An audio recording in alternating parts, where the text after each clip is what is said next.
Good afternoon, ma'am. I am Gerald Billones, and lastly, I will discuss the lab report presentation microscopy 2. And the objectives of this lab report: first, identify the basic parts of a plant cell using various plant specimens. Second, compare the shapes and structural differences among onion or Allium stipa, tomato or Solanum lycopersicum, digman or Elodea or Hydridilla, and squash stem, cucurbita maxima cells. Third, observe and record key features such as cell wall, cytoplasm, nuclei, chloroplast, and trichomes. Introduction. Microscopy allows us to explore the hidden architecture of plant cells, revealing essential structures that support life. Using three objective lenses, scanner, LPO, and HPO, we observe a range of plant specimens including onion, squash, digman, and tomato. Each magnification offered a unique view from tissue layout to detailed organelles like the nucleus, chloroplast, and vacuole. This observation deepened our understanding of plant anatomy and highlight intricate systems that sustain growth, photosynthesis, and survival. And now, we proceed to methodology. Researchers wore personal protective equipment such as masks, gloves, and lab gown. Researchers prepared all the materials needed such as microscope, tissue, tomato, onion, squash, stem, digman, and dissecting materials. And also, researchers prepared dissection from onion, digman, tomato, squash stem. And researchers mounted each sample on glass slide, stained with iodine, and placed a cover slip over the specimen.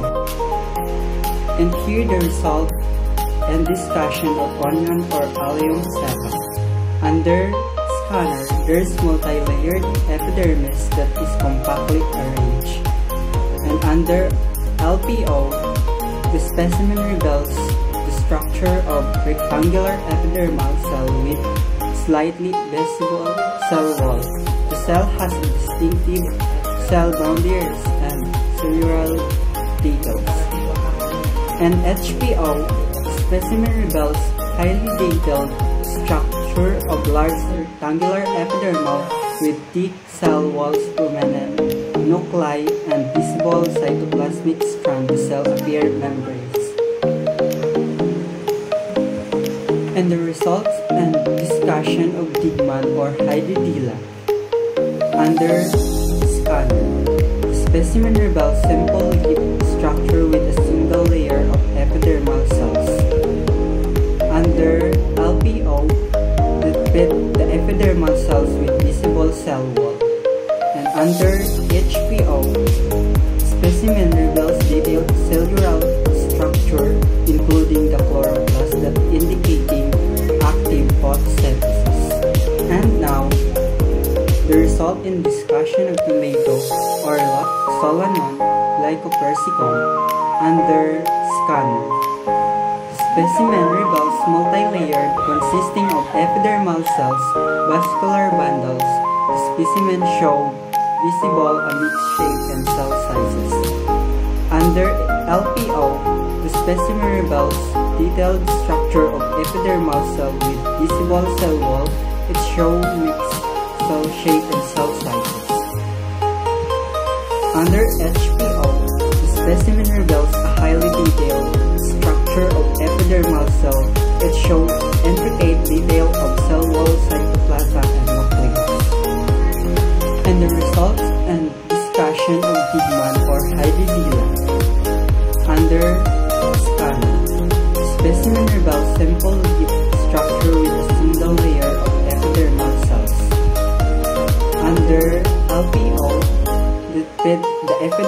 cells with visible cell wall. And under HPO, specimen reveals detailed cellular structure including the chloroplast that indicating active photosynthesis. And last, squash stem or cucurbita maxima. Under scanner, we observe a cross-sectional view of the stem. The internal lining are visible. And under LPO, we observe the internal structure with a visible cell wall. And under HPO, we observe that the specimen reveals detailed structures including the trichomes. And now we proceed to conclusion. Through microscopic observation of various plant specimens, the basic components and structural variation of plant cells were clearly identified and analyzed. Onion cells exhibit a regular rectangular arrangement, while tomato cells appeared more irregular and featured trichomes for protection. Digman leaf cells contained abundant chloroplasts actively distributed in the cytoplasm, and squash stem cells were elongated and specialized. Their findings emphasize that although all plant cells share core features such as cell wall, cytoplasm, nucleus, and chloroplast, they differ in shape, arrangement, and specialized structures according to their function. Their activity defend our understanding of how plant cells are uniquely adapted to support the life and growth of diverse plant species. And there are the references that we use. And these are the picture during lab activity.